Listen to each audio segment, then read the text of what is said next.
Hi friends, welcome to Brinda novel. உன்னில் சரணடைந்தேன். Episode 46. காளியின் குரலை கேட்டு அங்கிருந்த அனைவருமே வாசல் பக்கம் பார்க்க அவனை பார்த்த கோபிநாத்திற்கு மிகவும் அதிர்ச்சியாக இருந்தது. சீதா, வாங்க மாமா என்று அழைக்க உள்ளே வந்த காளி, என்ன சீதா, மீட்டிங் எப்படி இருந்துச்சு? எல்லாம் நல்லபடியாக முடிஞ்சுதா என்று கேட்க, அதெல்லாம் நல்லபடியாக முடிஞ்சுது மாமா, நீங்கள் சொன்ன மாதிரி தான் நான் பேசினேன் என்று கூற, அதை கேட்ட அனைவருக்கும் ஆச்சரியமாக இருந்தது. சீதாவை ஆச்சரியமாக பார்த்த ராகவன், என்ன பட்டு, அண்ணன் தான் இதெல்லாம் சொன்னாரா என்று கேட்க, ஆமாம் மாமா, நான் இங்கே வந்த உடனே மாமா ஃபோன் பண்ணாங்க. நான் நடந்த எல்லாத்தையும் சொன்னேன். மாமா தான் எனக்கு இந்த ஐடியாவை கொடுத்தாங்க என்று கூற, அதை கேட்ட கோபிநாத்திற்கு கோபம் வந்து, இதோ பாரு சீதா, உனக்கு என்னை பற்றி நல்லாவே தெரியும். நானும் உங்கள் அப்பாவும் கஷ்டப்பட்டு தான் இந்த கம்பெனியை உருவாக்கணும். இப்போ நீ இந்த கம்பெனியை முழுசாக எடுத்துக்கிட்டா அது என்ன நியாயம் என்று கேட்க, அதை கேட்டவள், இதோ பாருங்க, நான் கம்பெனியை முழுசாக எடுத்துக்கல. நியாயப்படி உங்களுக்கு என்ன வேணுமோ அதை நான் கொடுக்குறேன் என்றாள். சீதா பேசுவதை கேட்ட விக்ரமுக்கு கோபம் தலைக்கு மேலேறியது. நீ என்னடி எங்களுக்கு பிச்சை போடுற? உனக்கு என்ன நடந்துச்சுன்னு மறந்துட்டியா? உன்ன மாதிரி ஒரு கேவலமானவளை நான் பார்த்ததே கிடையாது என்று அவன் கூறி முடிப்பதற்குள் அவனின் வாயை உடைத்து விட்டான் ராகவன். அவன் வாய் கிழிந்து ரத்தம் வந்து கொண்டிருக்க அதை பார்த்த கோபிநாத் ராகவனை அடிக்கச் செல்ல, ராகவன் அவன் கையை இறுக்கமாக பிடித்து முறுக்கினான். ராகவன் கோபிநாத்தை பார்த்து, இதோ பாரியா, நீ வயசானவன்னு தான் நான் உன்னை விடுறேன். இல்லைனா எனக்கு வர்ற கோபத்துக்கு அருவாள் எடுத்து வெட்டிப்பிடுவேன் என்று கூறி அவனின் கையை விட்டான். இதோ பாருங்க, என் பொண்டாட்டியை பற்றி யாருன்னா ஏதாவது பேசினீங்க, இந்த இடத்துலையே உங்கள் 2 பேரையும் வெட்டி புதைச்சிடுவேன். நான் யாருக்கும் பயப்பட மாட்டேன் என்று கூற, அவன் கூறியதை கேட்ட அந்த இருவருமே ஒரு நிமிடம் அதிர்ந்து போய் நின்றனர். தன் வாயில் வழிந்திருந்த இரத்தத்தை துடைத்த விக்ரம் சீதாவை பார்த்து, உனக்கு கடைசி முறையாக சொல்கிறேன், ஒழுங்கு மரியாதையாக இந்த கம்பெனியை எங்களுக்கு மாற்றி கொடுத்துட்டு இங்கேருந்து போயிடு. இல்லைனா நான் யாரையும் சும்மா விட மாட்டேன் என்று கூற, அதை கேட்ட காளி, அதுக்கு முன்னாடி நீங்கள் ஜெயிலுக்கு போகாமல் இருக்கணும் என்று கூறினான். அவன் கூறியதை கேட்ட இருவரும் அவனை பார்க்க, ஆமாம், நீங்கள் எக்ஸ்போர்ட் பண்ணுறேன்னு கூட என்ன வச்சு எக்ஸ்போர்ட் பண்ணுறீங்கன்னு எனக்கு தெரியாதுன்னு நினச்சிங்களா? நீங்கள் பண்ணதெல்லாம் ஆதாரத்தோட போலீஸ்கிட்ட கொடுத்துருக்கேன். இன்னும் கொஞ்ச நேரத்தில் எப்படியும் உங்களை அவங்க அரெஸ்ட் பண்ணிடுவாங்க என்று கூற, அதை கேட்ட இருவருக்கும் தலையில் இடி விழுந்தது போல் இருந்தது. அவன் கூறியதை கேட்டு சுதாரித்த விக்ரம் அங்கிருந்து மெதுவாக வெளியில் செல்ல கோபிநாத் மட்டுமே அங்கிருந்தார். விக்ரம் சென்ற 5 நிமிடத்தில் போலீசார் உள்ளே நுழைந்தனர். கோபிநாத் எதுவும் பேசாது சீதாவை முறைத்து பார்த்து கொண்டிருக்க, உன்னை சும்மா விடமாட்டேண்டி, கண்டிப்பாக இதுக்கு நீ கவலைப்படுவ என்று மனதிற்குள் நினைத்தவன் ராகவனையும் பார்த்து முறைக்க, இன்ஸ்பெக்டர் கான்ஸ்டபிளிடம் அவர் கையில் விளங்க மாட்டுங்க என்று கூற, கான்ஸ்டபிள் அவர் கையில் விலங்கை மாட்டி அழைத்து சென்றார். அங்கு நின்ற இன்ஸ்பெக்டர் ராகவனை கட்டிக்கொண்டு, டேய் மச்சான், எப்படி இருக்க என்று கேட்க, நான் நல்லா இருக்கேன், நீ எப்படி இருக்க என்று கேட்டு அவனை கட்டிக்கொண்டான். காளியையும் தன் நண்பன் இன்ஸ்பெக்டராக இருக்கும் ராஜாவை பார்த்தும், அண்ணா, டேய் மச்சான், என்ன தண்டா இங்கே நடக்குது என்று ராகவன் கேட்க, டேய், உனக்கு ஞாபகம் இருக்கா? நீயும் சீதாவும் தோட்டத்தில் இருக்கும்போது ரவுடி பசங்க சீதாவை கத்தியால் குத்துனாங்கல்ல? நான் கூட சீதாவோட அப்பா டீட்டெயில்ஸ் கேட்டேனே. நீ அம்மா கிட்ட கேட்டு எல்லாத்தையும் கொடுக்குறேன்னு சொன்ன. அம்மா கிட்ட கேட்டு எல்லா டீட்டெயில்ஸையும் என்கிட்ட சொன்னேன். நான் எல்லாத்தையும் விசாரித்தேன். அதில் தான் ஒரு முக்கியமான விஷயம் எனக்கு தெரிஞ்சுது. உன் மாமனார் இந்த பிஸ்னஸை ரொம்ப நேர்மையாக நடத்திட்டு வந்திருக்காரு. ஆனால் கோபிநாத் அப்படி இல்லை. கோபிநாத் உன் மாமனாருக்கு தெரியாமலேயே துணி எக்ஸ்போர்ட் பண்ணும்போது அதோடு சேர்த்து சட்டத்துக்கு விரோதமான பொருளையும் எக்ஸ்போர்ட் பண்ணியிருக்காரு. அங்கிருந்து வரக்கூடிய சட்டத்துக்கு விரோதமான பொருளை இங்கே இருக்கிற எல்லா இடத்துக்கும் இவங்க சேல்ஸ் பண்ணியிருக்காங்க என்று கூற, அதை கேட்ட அங்கிருந்த அனைவரும் அதிர்ச்சி அடைந்தனர். ஆமாண்டா ராகவா, ராஜா சொல்கிறது எல்லாமே உண்மைதான். ஃபாரினில் தடை செய்யப்பட்ட மருந்தை எல்லாம் கூட இங்கே எக்ஸ்போர்ட் மூலமாக சேல்ஸ் பண்ணியிருக்காங்க. ஆனால் இது எதுவும் ராமச்சந்திரன் மாமாவுக்கு தெரியாது. அப்புறம்தான் தெரிய வந்திருக்கு என்றான் காளி. அது மட்டும் இல்லாமல் சீதாவை கடத்திட்டு போய் டார்ச்சர் பண்ணது இவங்க தான். நம்ம நினைக்கிற மாதிரி சீதாவோட கல்யாணம் நிற்கலை. மாமாவுக்கு இந்த விஷயம் எல்லாம் தெரிஞ்ச உடனேயே இந்த கல்யாணத்தை நிறுத்திட்டாரு. அவங்க 2 பேரும் ஒரு திட்டம் போட்டு சீதாவை அந்த மாதிரி பண்ணிட்டாங்க. அதை வீடியோ எடுத்து அவரை மிரட்டவும் செஞ்சுருக்காங்க. ஆனால் இதுக்கெல்லாம் அசராத மாமா போலீஸ் ஸ்டேஷனுக்கு போகிறேன்னு சொல்லும்போது தான் அவருக்கு எதிர்பாராத விதமாக நெஞ்சு வலி வந்துடுச்சு என்று கூறினான். இதை அனைத்தையும் கேட்ட சீதா தன் கைகளை முகத்தில் மூடி அழ ஆரம்பித்தாள். ராகவன் அவள் அருகில் சென்று தன் தோளோடு அவளை சாய்த்து கொண்டு, ஒன்றும் இல்லப்பட்டு, நீ எதுக்கும் கவலைப்படாத, இப்போதான் அவரை போலீஸ் பிடிச்சிட்டு போயிட்டாங்கல்ல என்றான். காளியும், ஆமா சீதா, இனிமே தான் நீ தைரியமாக இருக்கணும். உங்கள் அப்பா நினச்ச மாதிரி இந்த கம்பெனியை நீ நல்லா பார்த்துக்கணும். அது மட்டும் இல்லாமல் இந்த கம்பெனியை நம்பர் 1 கம்பெனியாக மாற்றணும் என்று கூற, இந்த பட்டணத்துக்காரங்களை நம்பவே கூடாது போல என்னென்ன பண்ணி வச்சிருக்கானுங்க பாரு என்றான் சரவணன். சரிடா மச்சான், நீ பார்த்துக்கோ, அவங்கள பற்றின ஆதாரம் எல்லாமே என்கிட்ட இருக்குது, நீ எதுக்கும் கவலைப்படாத, அவங்களால வெளியில் வரவே முடியாது என்று கூற, தன் நண்பனை கட்டிக்கொண்ட ராகவன், ரொம்ப ரொம்ப நன்றிடா என்றான். அதை கேட்ட இன்ஸ்பெக்டர் ராஜா, டேய், நமக்குள்ளே எதுக்கு தேவையில்லாமல் நன்றி எல்லாம், காளி அண்ணனும் இதை கண்டுபிடிக்கிறதுக்கு ரொம்ப ஹெல்ப் பண்ணியிருக்கார் என்று கூறிக்கொண்டிருக்க, சரவணன் காளியை பார்த்து, அண்ணா, அந்த கோபிநாத் பையன் விக்ரம் ஓடி போயிட்டானே என்று கூற, அதெல்லாம் அவனை கண்டிப்பாக பிடிச்சிருவாங்க என்று கூறினான். இதுக்கப்புறம் என்ன பண்ணுறது காளி அண்ணா என்று சரவணன் கேட்க, ராகவா, நீயும் சீதா கூட இங்கேயே இருந்து பிஸ்னஸை பார்த்துக்கோ, இந்த கம்பெனி ஒரு நல்ல நிலைமைக்கு வர நீ இங்கே தான் இருக்கணும் என்று கூற, அவனும் சரி என்று தலையாட்டினான். சரிடா ராகவா, நான் ஊருக்கு கிளம்புறேன், ராதா ஃபோன் பண்ணிக்கிட்டே இருக்கா, நீங்கள் எல்லாரும் பத்திரமா இருங்க, நீ எதை பற்றியும் கவலைப்படாத ராகவா, வீட்டில் இருக்க எல்லாரையும் நான் பத்திரமா பார்த்துக்கிறேன். சரி சரவணா, நீயும் கிளம்பு, நம்ம போகலாம் என்று கூற, அவனுக்கு ஒரு புறம் சந்தோஷமாக இருந்தாலும் மறுபுறம் தன் நண்பனை விட்டு செல்கிறோம் என்ற கவலையில் இருந்தான். டேய், என்னடா யோசிச்சுட்டு இருக்க என்று காளி சரவணனை பார்த்து கேட்க, இல்லை அண்ணா, ராகவா என்று கூற, அதெல்லாம் அவனை பற்றி நீ கவலைப்படாத, அதான் சீதா இருக்கா இல்லை, அவள் நல்லபடியாக அவனை பார்த்துப்பா, நீ கிளம்பு, நம்ம போகலாம், தோட்டத்தில் நிறைய வேலை இருக்குன்னு தாத்தா சொன்னார் என்று கூற, சீதாவும் சரவணனிடம், அண்ணா, நான் அவரை பார்த்துக்கிறேன், நீங்கள் கவலைப்படாமல் போயிட்டு வாங்க என்றாள். சரிடா மச்சான், பார்த்து பத்திரமா இரு என்று ராகவனை கட்டிக்கொண்டு கூறிவிட்டு அவர்கள் ஊருக்கு கிளம்பினார்கள். மாலை நேரம் வர அலுவலகத்திலிருந்து அனைவரும் வீட்டிற்கு சென்றனர். இரவு உணவை தயார் செய்து ராகவனுக்கு கொடுத்தவள் தானும் சாப்பிட்டுவிட்டு தன் அறையில் ராகவனுக்காக காத்து கொண்டிருந்தாள். தங்கள் அறைக்கு வந்த ராகவன் அவள் அருகில் வந்து அமர, அவளின் முகம் கவலையாக இருப்பதை உணர்ந்த சீதா அவன் மடியில் அமர்ந்து அவளை கட்டி கொண்டவள், சாரி மாமா, என்னை மன்னிச்சுடு, என்னோட சுயநலத்துக்காக உங்கள் வீட்டில் இருந்து உன்னை பிரித்து கூட்டிகிட்டு வந்துட்டேன்ல என்று கூற, அதை கேட்டவன் அவளை கட்டிக்கொண்டு, அதெல்லாம் ஒன்றும் இல்லடி, இதில் என்ன இருக்குது, இனிமே இந்த இடத்துக்கு பழகிக்க வேண்டியது தான் என்று கூற, அவன் கூறியதை கேட்டு சிரித்தவள், அதெல்லாம் நீ பழகிடுவா மாமா என்றாள். சரிப்பட்டு, நேரம் ஆகுதில்ல, தூங்கு, காலையில் ஆஃபீஸ் போகணுமில்ல என்று கூற, சரி என்றவள் அவனின் மார்பை தலையணையாக கொண்டு தூங்க ஆரம்பித்தாள். காளியும் சரவணனும் நள்ளிரவு வீடு வந்து சேர்ந்தனர். சரவணன் செல்வியிடம் நடந்த அனைத்தையும் கூற, அதை கேட்ட செல்விக்கு அதிர்ச்சியாக இருந்தது. என்னால் நம்பவே முடியலடா, அவங்களா இந்த மாதிரி வேலையெல்லாம் பண்ணாங்க என்று கேட்க, ஆமாம் அம்மா, அவங்க தான் இந்த மாதிரி வேலையெல்லாம் பண்ணாங்க, எனக்கு எவ்வளவு அதிர்ச்சியாக இருந்துச்சு தெரியுமா என்றான். சரிடா, நீ போய் தூங்கு என்று செல்வி கூற, சாந்தி எங்கம்மா இருக்கா என்று கேட்டான். அவ ஏன் கூட தாண்டா படுத்துட்டு இருக்கா, நீ போய் மேலே இருக்க ரூமில் தூங்கு என்று கூற, சரி என்றவன் மேலே சென்று மெத்தையில் படுத்து கொண்டான். காலை விடிய சுந்தரேசன் அனைவரும் அமைதியாக தங்கள் வேலையை செய்து கொண்டிருந்தனர். காலையில் எழுந்த சாந்தி சரவணன் வந்திருப்பதை அறிந்தவுடன் நேராக மேலறைக்கு சென்றாள். அங்கு அவள் கதவை தட்ட கதவு தானாக திறந்தது. அங்கே தூங்கிக் கொண்டிருப்பதை பார்த்தவள் கதவை சாற்றிவிட்டு மெல்ல அவன் அருகில் சென்று அமர்ந்தாள். கைகள் இரண்டையும் மார்புக்கு நடுவில் கட்டிக்கொண்டு முட்டிகளை மடக்கி குழந்தை போல் தூங்கிக் கொண்டிருப்பவனை பார்த்து சிரித்தவள் மெல்ல அவன் காதில் சென்று ஊதினாள். சில்லென்று காத்து காதில் உரச தன் கைகளை கொண்டு காதை மூடியவன் புரண்டு படுக்க, இதை எதிர்பாராத சாந்தி சட்டென்று அவன் மீது விழுந்தாள்.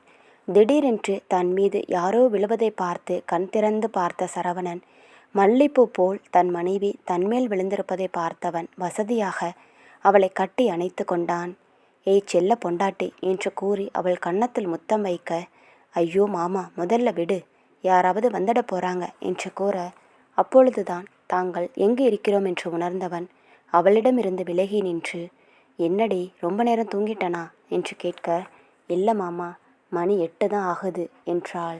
சரிடி, நீ கிளம்பு, நம்ம முதல்ல வீட்டுக்கு போகலாம் என்று கூறி இருவரும் அறையில் இருந்து வெளியில் வந்தனர். சுந்தரேசனும் பரமேஸ்வரியும் சோஃபாவில் அமர்ந்திருக்க சரவணன் சாந்தியை அழைத்து கொண்டு அங்கு வர, அங்கிருந்த அனைவரும் முகமும் வாடி இருப்பதை பார்த்தவன், என்னாச்சுமா என்று செல்வியின் அருகில் சென்று கேட்க, இந்த ராகவா இருக்கிற வரைக்கும் வீடு கலகலப்பாக இருந்துச்சு. இப்போ அவனும் இல்லாது இந்த வீடு ரொம்ப வெறிச்சோடி இருக்கு.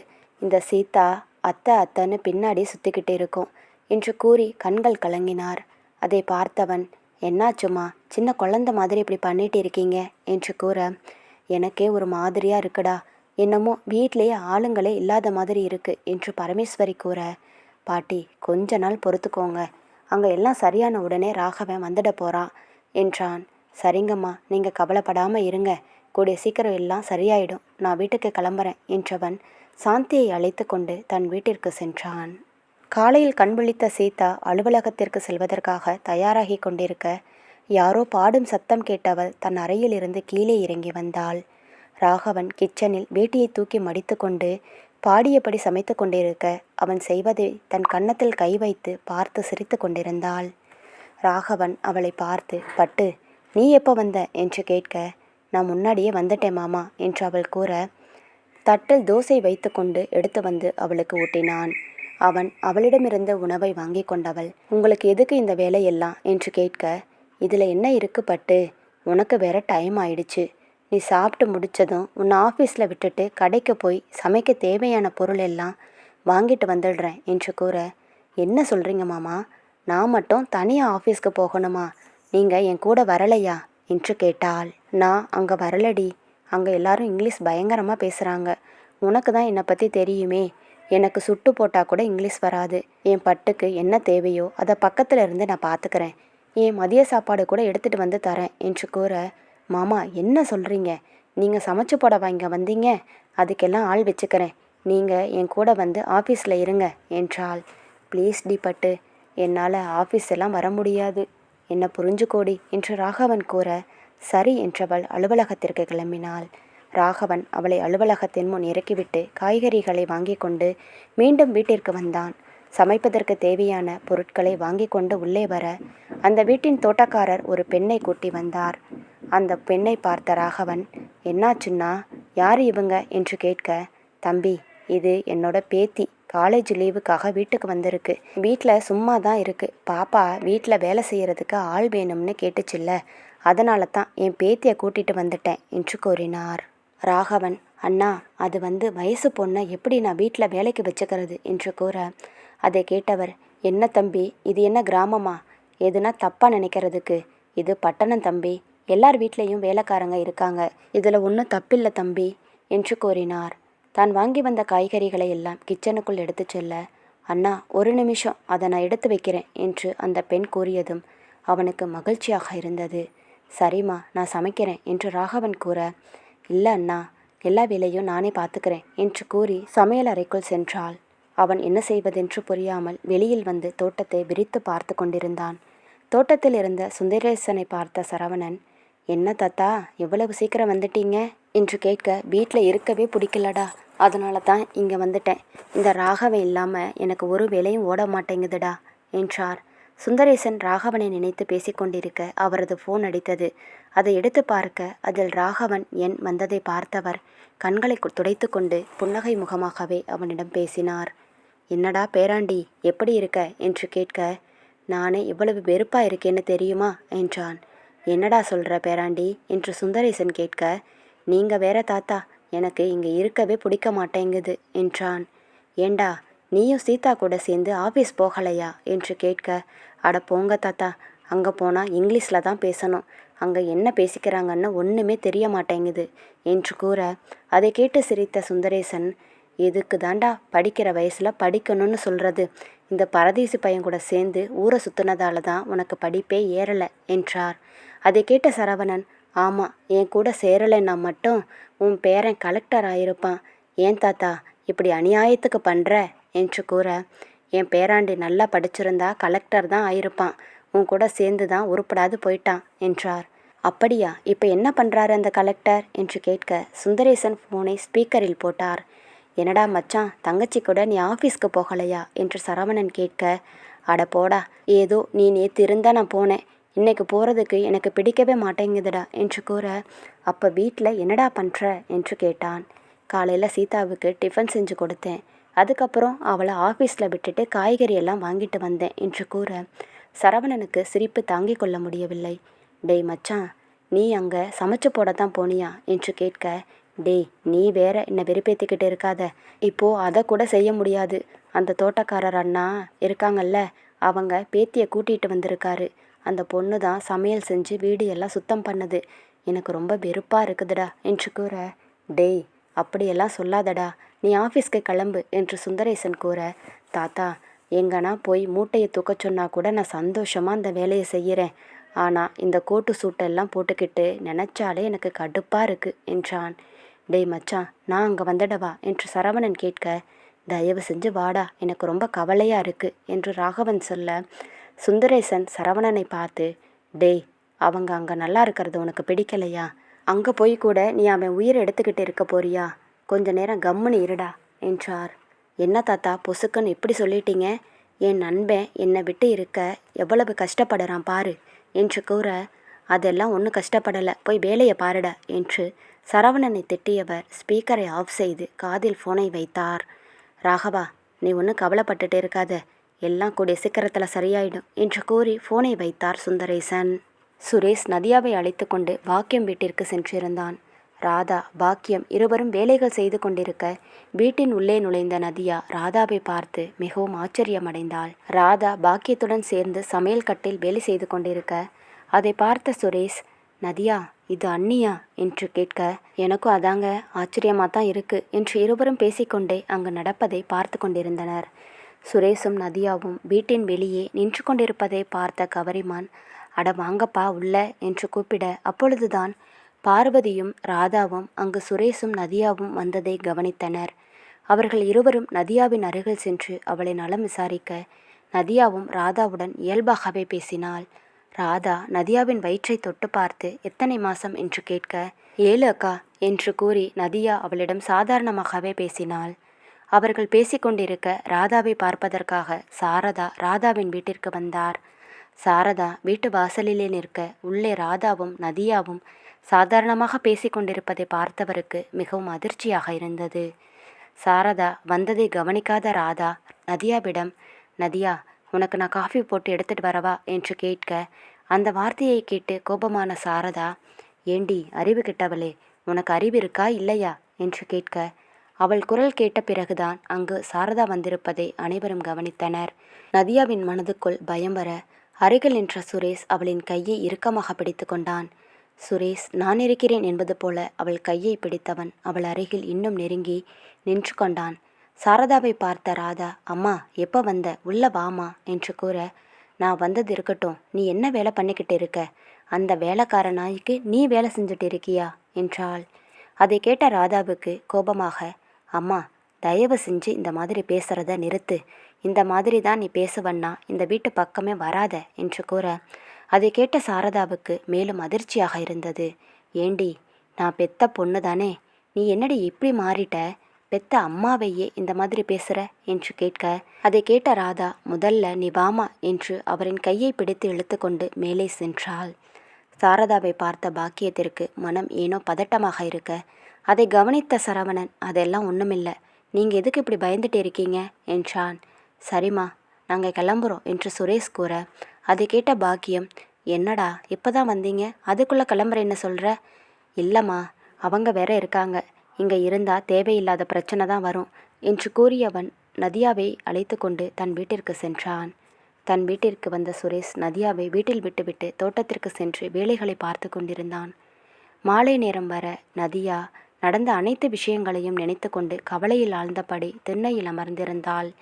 சுரேஷ் வேலைகளை முடித்து தன் வீட்டிற்கு வந்தவன் நதியா அமைதியாக அமர்ந்திருப்பதை பார்த்தவன் அவளின் அருகில் சென்று அமர்ந்து அவளின் முகத்தை தன் கைகளால் ஏந்தியவன், ஏய் பொண்டாட்டி, நீ இன்னும் காலையில் நடந்ததை பற்றி யோசிச்சுட்டே இருக்கியா என்று கேட்க அவள் ஒன்றும் கூறாமல் அமைதியாக இருந்தாள்.